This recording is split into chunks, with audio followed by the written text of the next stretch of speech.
Assalamu alaikum, welcome back to Wealth and Wisdom. We are discussing today trade and commerce after the inception of Islam. From the 8th to the 11th centuries, the Muslim world exerted, on the east as on the west, an undisputed economic supremacy. Take the example of Iraq, the first center of the Abbasid dynasty, 750 AD to 1258 AD, where commercial exchange had existed throughout the late antiquity period, 284 AD to 700 AD. But there is a contrast between the agrarian-based economy of that earlier period and the more urban and commercialized orientation during the Islamic Golden Age. The Islamic market, a large and unified economic bloc stretching from the Atlantic Ocean to Central Asia, is assumed to have been created by Muslim conquests and political as well as social conditions favorable for economic growth in general and for commerce in particular.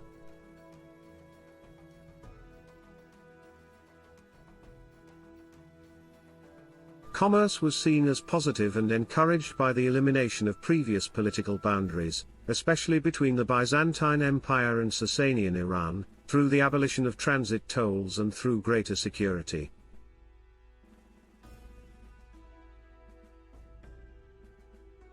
Along with the emergence of a single monetary system based on both gold, dinar, and silver, dirham, and the use of Arabic as a single commercial language, these factors contributed to greater regional exchange and interdependence, regional agricultural and industrial specialization, and the export of raw material, agricultural products and textiles for mass consumption.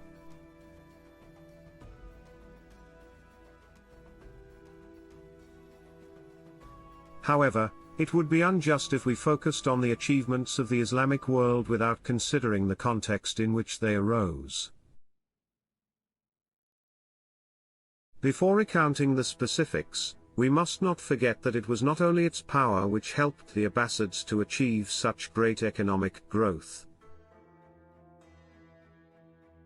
The foundation for this growth was the teaching of the Holy Prophet, peace be upon him, who set forth a magnificent example of honesty and integrity, and stressed his believers to emulate these qualities as well.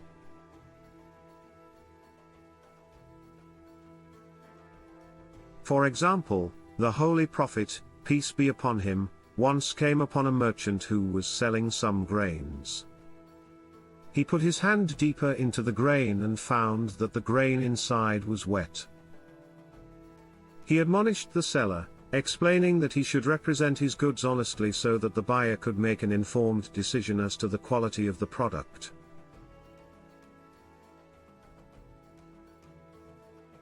This emphasis on honesty and integrity in buying and selling led to strong mutual trust that is essential to the development and growth of trade, and thereby triggering an economic revolution. Since ancient times at the very least, the Arabian Peninsula's inhabitants were professional and experienced merchants. Arab tribes settled mostly near the coast, more specifically the southwestern corner, called Arabia Felix, which enjoyed more productive fields and fertile soil, with their mercantile caravans traveling regularly, serving as a commercial link between Syria and Egypt on one side and the coasts of the Indian Sea on the other.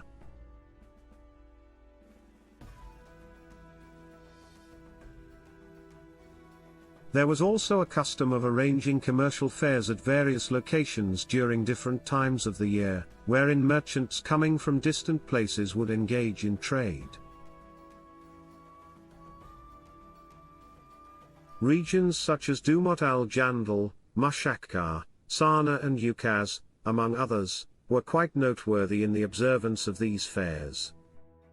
Before the advent of Islam and during the time of the Holy Prophet, peace be upon him, the mercantile caravans of the Quraysh regularly traveled to Syria, Yemen and other regions as well.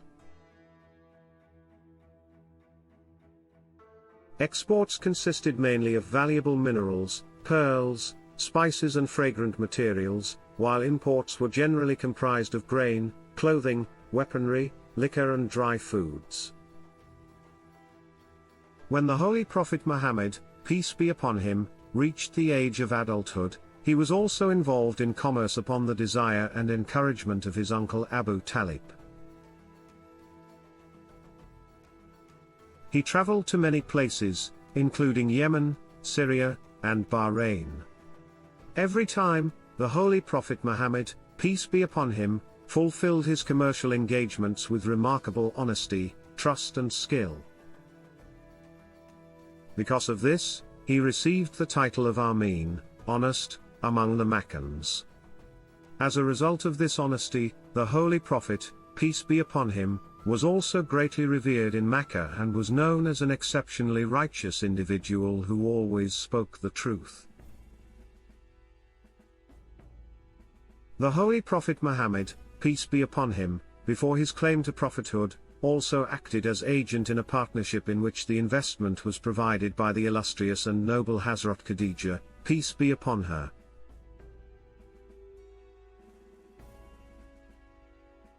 Once, she sent Muhammad to Syria with her commercial goods, and because of his exceptional honesty and truthfulness, this trade venture was successful and much profit was generated. Witnessing his great moral qualities and capabilities, she herself proposed marriage to him and thus became Muhammad's first wife. Since the earliest converts to Islam had included members of the Quraysh, the tribe of the Holy Prophet, peace be upon him, himself, the region's lengthy legacy of experience in mercantile endeavors and trade was perpetuated in the formative years of Islam.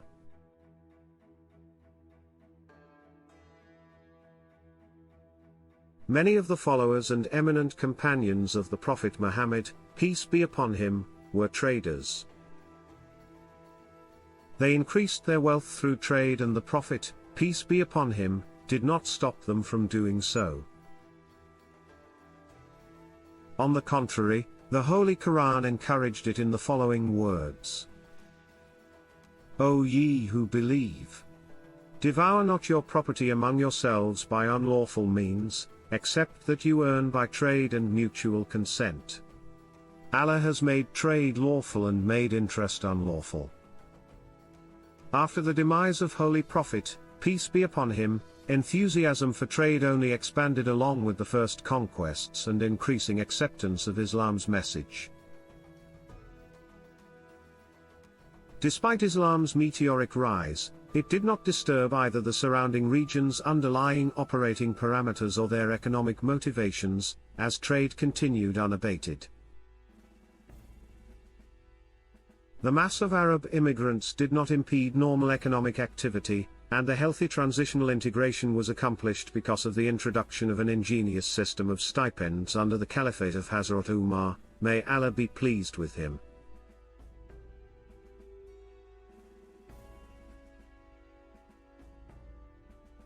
With the regular financial assistance provided under the caliphate of Umar, may Allah be pleased with him, the immigrants, far from becoming an economic liability, reactivated cash mobility in new territories, since they reinvigorated the economy by spending those stipends.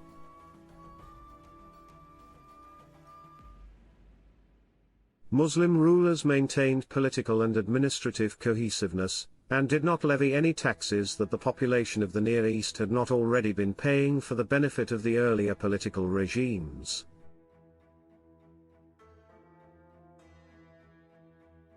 It is obvious that the rise of a political and administrative structure in the central regions of Near East, in Syria under the Umayyads, 661 AD to 750 AD, and in Mesopotamia under the Abbasids, 750 AD to 1258 AD, was accompanied by a powerful injection of ready cash into the economy.